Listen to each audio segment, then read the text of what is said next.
Hello everyone, कैसे हैं आप सब। आज के इस शानदार सेशन में हम लोग बात करने वाले हैं इलाहाबाद यूनिवर्सिटी के एलएलबी 3 ईयर कोर्स के बारे में। और इसमें हम लोग हर इम्पॉर्टेंट चीज़ जानेंगे, जैसे पेपर पैटर्न क्या है, सिलेबस क्या है, नंबर ऑफ सीट्स कितनी है, गैप ईयर डिडक्शन क्या है, क्वालिफाइंग मार्क्स क्या है। तो पूरी जानकारी के लिए वीडियो को एंड तक देखिएगा। तो चलिए शुरू करते हैं। This is Mohan and you are watching BHU online prep.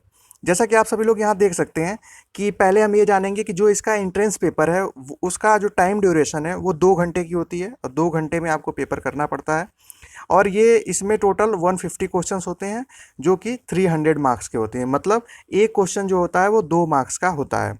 और इसी के साथ आगे हम देखते हैं, यहाँ पे आप देख पाएंगे कि paper pattern of admission test. अब इसमें क्या पैटर्न होने वाला है, तो मेनली इसको 3 पार्ट में आप डिवाइड कर सकते हैं, जैसा कि मैंने पहले ही स्लाइड में शो करा दिया है।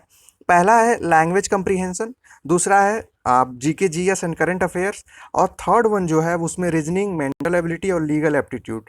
तो इनमें से क्या होगा कि जैसे आप यहाँ पे देखेंगे लैंग्वेज कंप्रीहेंशन में, इसमें 50 क्वेश्चंस आपसे पूछे जाएंगे। उसमें 2 पोर्शन होगा, एक हिंदी से एक इंग्लिश से। It means Hindi grammar, Hindi language, English grammar, English language, ऐसे क्वेश्चंस होंगे।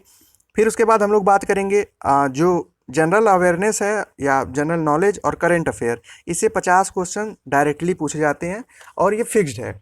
और उसी के बाद जो थर्ड वन है ये reasoning, mental ability, legal aptitude, तो इससे भी 25 क्वेश्चंस में आप देख सकते हैं यहाँ रीजनिंग और मेंटल एबिलिटी पूछा जाता है। जैसे इसमें एवरेज रीजनिंग होती है, ज़्यादा टफ नहीं होती है, और नॉर्मल मैथ्स के क्वेश्चंस होते हैं। और 25 क्वेश्चन जो हैं वो सीधे लीगल एप्टीट्यूड से पूछे जाते हैं। तो ये बात हो गई पैटर्न और सिलेबस की। अब हम देखते हैं कि जो इसमें मिनिमम क्वालिफिकेशन क्या है। तो बीसीआई हर यूनिवर्सिटी में एक तय करता है, एक लिमिट तय करता है कि जैसे आप जब ये एंट्रेंस एग्ज़ाम देंगे तो आपको इस एंट्रेंस एग्ज़ाम को क्वालिफाई करने के लिए मिनिमम, जैसे जो अनरिजर्व्ड कैटेगरी से उनको 45% चाहिए, और ओबीसी 42 एंड SC ST 40%। तो ये एक क्वालिफाइंग, जो मिनिमम क्वालिफाइंग मार्क्स का क्राइटेरिया है, इसको आप सभी लोग ध्यान में रखेंगे।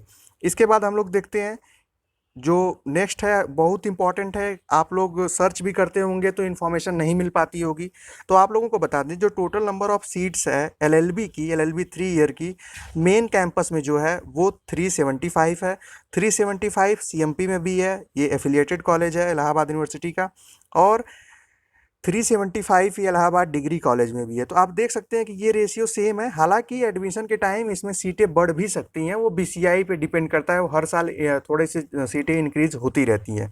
तो आप सभी लोग ध्यान, अगर आप मेन कैंपस की भी बात करें तो मेन कैंपस में 375 सीट होने का मतलब बहुत अच्छा है। और आप लोगों को ये भी बता दें कि इलाहाबाद यूनिवर्सिटी उन यूनिवर्सिटीज़ में आती है जहाँ पे आप मिनिमम फ़ी में आप मतलब 1500 रुपये पर सेमेस्टर देकर एलएलबी की पढ़ाई कर सकते हैं। बगल में आपको हाई कोर्ट भी मिलता है जहाँ पे आप प्रैक्टिस भी कर सकते हैं और वहाँ की चीज़ों को समझ सकते हैं। तो ये आप लोगों के लिए बेस्ट ऑप्शन हो सकता है। इसके बाद देख लेते हैं जो लास्ट पॉइंट है, what is gap year deduction. तो आप लोगों को बता दें इलाहाबाद यूनिवर्सिटी ने क्या किया है कि कुछ ऐसे उसके रूल्स हैं, जैसे आप 2020 में अगर पास आउट होते हैं, ठीक है, और आपने एलएलबी का एडमिशन 2020 में नहीं लिया, आप 2021 में लेने वाले हैं, तो आपका 1 ईयर गैप हो गया। 1 ईयर गैप होने की वजह से वो आपका 5% मार्क्स डिडक्ट होगा। किसमें से? जो आप इंट्रेंस एग्जाम में जितना मार्क्स लाए होंगे उसका 5% डिडक्ट हो जाएगा। इसी तरीके से अगर 2 साल का गैप होगा तो 10%, ठीक है, 3 साल का गैप होगा तो 15%। लेकिन ऐसा नहीं है कि 4 साल का होगा तो 20%, 4 साल का होगा तब भी 15% डिडक्शन होगा। तो मैक्सिमम डिडक्शन की बात की जाए तो वो होगा 15%।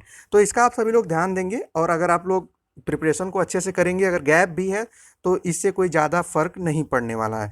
तो आई होप आपको मेरे द्वारा बताई गई जानकारी समझ में आई होगी। और अगर इससे रिलेटेड आपको और भी कोई इन्फॉर्मेशन चाहिए, या आपको इसका जो ऑफिशियल बुलेटिन है, प्रॉस्पेक्टस है, ब्रोचर है, अगर वो चाहिए तो आप कमेंट में बता सकते हैं। हालांकि मैं कोशिश करेंगे कि आपको डिस्क्रिप्शन में इसका लिंक दे दें जहां से आप उसको डाउनलोड कर लें और भी इन्फॉर्मेशन आप इसके बारे में जान सकें। तो इलाहाबाद यूनिवर्सिटी आप सभी लोगों के लिए एक बेस्ट ऑप्शन हो सकता है एलएलबी के लिए।